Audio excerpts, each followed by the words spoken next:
omwami yakiweereza okuva ebweru wakiguze wano bannange ye bakiyita batya bagiyita hijabu okuva ewa yakiweereza nga kya miliyoni 9. Ekizibu kyatujjira kye kya TikTok kati kyonoonya abantu empisa tekuli kirungi. obukeredde olwaleero nga mikwano gyange emisiraamu essimu mye kati kitegeeza mikwano gyange kati tetugatta mmere naye nga nkwaniza ku atalk with SAS Media Uganda. Amaya Eddoboozi na Bulime Esther. Let me hope you're doing really well. Tebibadde byangu ekisiibo sijjagamba nti kiweddeko naye at least kiweddeko kubanga abamu basigala bakyasiiba nga omumanye eddiini y'Obuyisiraamu naye nga bambi Idi ebadde ya lunaku lwaleero abantu beetaze abasiraamu mikwano gyaffe baggyeko amasimu so webityo ebitambudde tebatuyise ne kale naffe tubalinze Easter terukona oshitegedde oba mpya kono channel. Please subscribe, likinga, commentinga, sharinga. Tubeera mu social media mliro nga tubawa ebibaddewo ko lunaku oba ebibaddewo mu week. So nga mukimanyi nti olunaku leero lubadde lwa Idi. Hajjati kuluthum ayongedde okubalumya. Hajjati kuluthum ayongedde okubalumya nagamba abaye ya miliyoni 9 ayogedde ebintu bingi nnyo naye katufune vidiyo eyo ate tubenga nawo tuvaawo.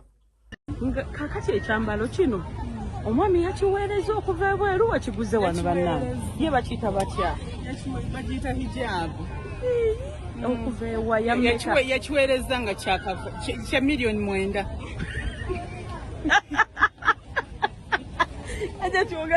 Kya miliyoni 9.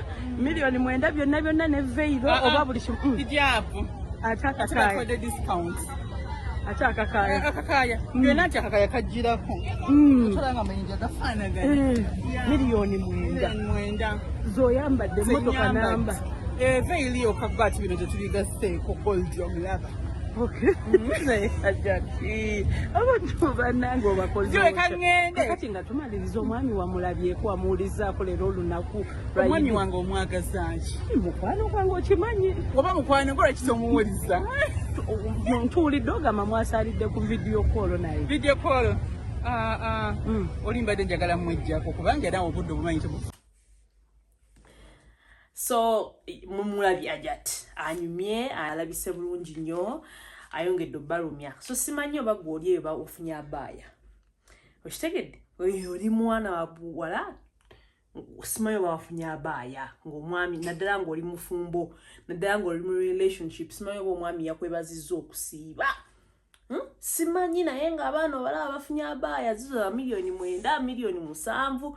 Hajjati kuluthum agambye ye ya miliyoni 9 akakaya naye agambye awebbeeyi ye mugiwulidde bulungi nnyo. So I don't know naye nga bambi mwebale kusiiba Idi bwete bwetambudde bwe tuvaayo eyo tuvudde eyo Hajjati kuluthum basiraamu bangi nnyo babadde ku mizikiti egy'enjawulo Kibuli, Old Kampala, Nakivubo wonna wabadde wajjudde since akajamu ka traffic kabadde kamannyo ka weather nako kabadde kali awo nga kekyanga gwaka enkuba etonya. So it has been webityo naye tugenderaawo.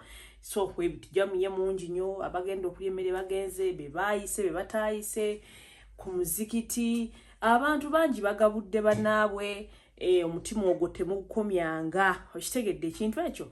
Yes naye Seka Mubajje si musanyufu ne TikTok sijja gamba TikTok si musanyufu ne ba TikTok right naye ate era si musanyufu ne TikTok asabye n'agamba nti TikTok mbu bagijjewo mbu ekoze more harm than good mbu baseeka babeera okwo mu kifo ky'okubuulirira n'okutambuza ekigambo babeera mu kuvuma babeera mu kujerega bannaabwe babeera mu kuyingira mu bitabakwatako bintu mbu bya bufuzi. Iseeka lwaki ayogedde ebintu ng'ebyo katukalabe nako ate munnange Ekizibu kyatujjira kye kya TikTok kati kyonoonya abantu empisa tekuli kirungi. waliwo yangambye nti bw'oyingira mu TikTok tovaamu kubanga buli lw'obikula bw'oti olaba kirala sheitani awo etuddewo nnyo awo mu TikTok. Gavumenti ya Uganda yaweera Facebook ne Facebook yali regulated nti ebiseera ebimu bw'oleetamu content eteri nnungi teyitawo, naye ate TikTok erabika nga y'abantu bonna, abakyamu bonna bali mu TikTok. Kinaakola bulungi singa TikTok eyo evaawo kubanga terina mugaso, kulwokubanga nebaseeka ababeerako bawazi fatuwa ezitali ntuufu, bavuma buvumi, tebabuulirira, baleeta ebintu ebikaya abasiraamu ebyawulayawula abasiraamu.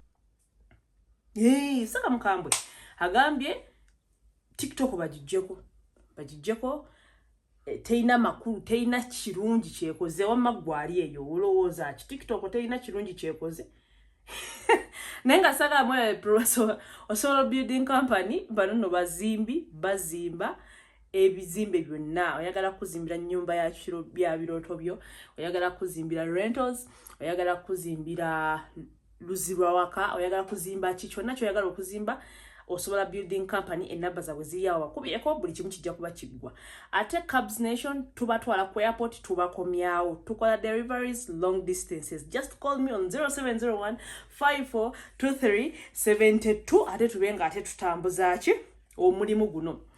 Kati atuvudde yawo before Eid twabaddeyo ne Icon Awards. Mwalabye bibaddewo, mubadde mujja mubiraba ku Serena Hotel. So yabadde season ya kusatu, yes, if I'm not mistaken. Icon Awards zibeera z'aba film star. Ziba z'aba film star wano mu Uganda. Tubeera tuba celebratinga, tubeera tubawa awards zaabwe, tubeera tubawa ebimuli byabwe. Njagala ekintu kino ekya film reason nti bekintu bakitadde ku level yawaggulu. Simanyi lwaki mu Uganda awards zikyagaanye naddala ez'abayimbi, naye ebyaba firimu ebintu babitutte ku level yawaggulu. Ate tweyongedde okumanya nti abaana bazannyira ddala. Eno gye tubeera ne tuleekaana biki abaana bazannya firimu, naye nga twabadde ne a lot of legends okuva Nigeria bazze wano, omuli Patience Ozuku, mumujjukire ebiseera ebyo nga tukula. Yes, Konayo naye yabadde omwami oyo yakoze ebintu byalabisa obulungi nnyo. Ramzenua naye nabala bonna babadde balabise bulungi nnyo, bazze bakoze speeches zaabwe ez'enjawulo. Speeches zaabwe ez'enjawulo. It was really amazing. So Serena yakutte omuliro, abantu bayambadde baanamwe, abantu banyumye. Nze abantu abasinze okunyumira ye Eddie Kenzo Musuuza yennyambalidde ne banaye simanyi naye designer wa Eddie Kenzo yeetaaga ebimuli. Banaye Kenzo was on point. N'abalala I won't say on Kenzo, n'abalala ba TikTokers babaddeyo, Sheila Price, chicken bangi nnyo babaddeyo, bangi ba TV presenters, actors and actresses, ba legends, ba Mariam Ondagire, Alima Namakula, Dr. Bosa, bano bonna babaddeyo. It was really amazing. It was a great evening. Kwegamba, you people, you represented us well, Ugandans. Mwayambadde bulungi nnyo, abayagadde okwambala nnyo culture, namwe mwatukoze bulungi. Ate batugenda kuba Bryans, ba designer ba Uganda, bannange. Mwamulabye yayambadde olugoye, najja n'akawanga nga kutemu. Simanyi oba yabadde ensawo, oba yabadde design, but whatever it was really amazing. So we are proud of you people. Mwat presenting ze bulungi nnyo yesterday night. Yes, so Icon Awards, big up to you. Atera katu awards zino zine ekintu kyezongera ku Ugandan industry nadala air entertainment. So we hope n'abayimbi beetereeza era twalindanga za awards ezaali ez'amaanyi zi Pam Awards ne kati awards z'ennaku zino ez'abayimbi kibulamu nnyo ddala. So eyo nga tuvuddeyo tugendeko wano. Hajjati Masitula ono ng'akola ku nsonga zo. Oli mwana wa buwala amakago gagaanye, oli mwana wa bulenzi oyagala mwagalwa wakomewo, emirimu gyo tegitambula bulungi, visa. Hajjati Masitula bwali okulaba ng'ate akulombera ku ddwa obe ng'ate nawe oddamu ofuna akamwenyumwenyu ku ttama. Okitegedde ekintu ekyo? Yes, naye waliwo ensonga gye babadde mwogerako nnyo. Omanyi waliwo ensonga ezimu ze mba saagala kwogerako nga mba njagala nzoogereko nga ziggwa. Lwaki? Mba mmaze okufuna both sides. Okitegeera? So ensonga y'amakona n'omuwala ono, let's say akubeera one-sided. Njagala mbyogereko tubimanye. Mu society nga mwe tuli mu Uganda muno, nti abakyala batulaba bulala. Ekitegedde nti omusajja asobola okukola ekintu n'omukyala n'akola ekintu naye eky'omukazi ne kiwaawaza nnyo amatu. So mukimanyi bulungi tuze tulaba abantu abarecording abantu nga bamaze okuplayinga nabo sex oba nga bamaze okwegatta nabo. Wekituuka ku mukazi tewali afaayo ani yamukutte baddaawo wekituuka ku musajja ate gwe bavuma. Okitegedde omukazi obutambi bwe obw'obuseegu obufuluma ebiseera ebisinga tebagana kumanya musajja ki yabikwata lwaki yabifulumya. They don't really care. Blame yona bagiteeka ku mwana w'obuwala oba ku mukyala. Wekituuka ku musajja nga ebyo obutambi bwe bwonna obuba bufulumye blame bagiteeka ku mukazi. Kino nno lwaki nkyogera kusinza okulaba nti ndabye ba media personalities bangi nga bawa endowooza zaabwe n'abantu abalala ba godfather. I don't want to, but exactly nti olaba nti the fact that omukyala yakutte ebifaananyi n'abite ebya makona buli omu abadde ajja n'amuvuma lwaki single mother bikibavudde ne ku point entuufu ne bagenda ku point gye batalina kugenda ku simply because that's our society.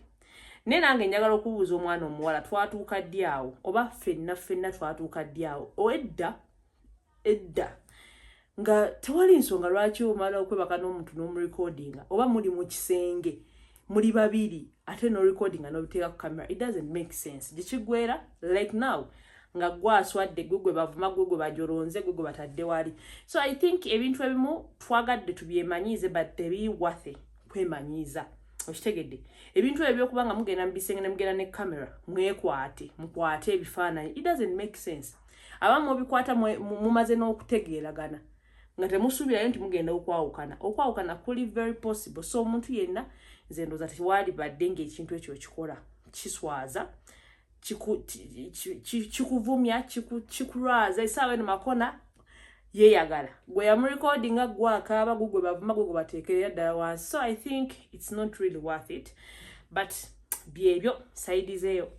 Naye nga nsigala nze na Bulime Esther. Please subscribe to this channel, liking, commenting, sharing, ate era ojongereyo. Okay, I sign out.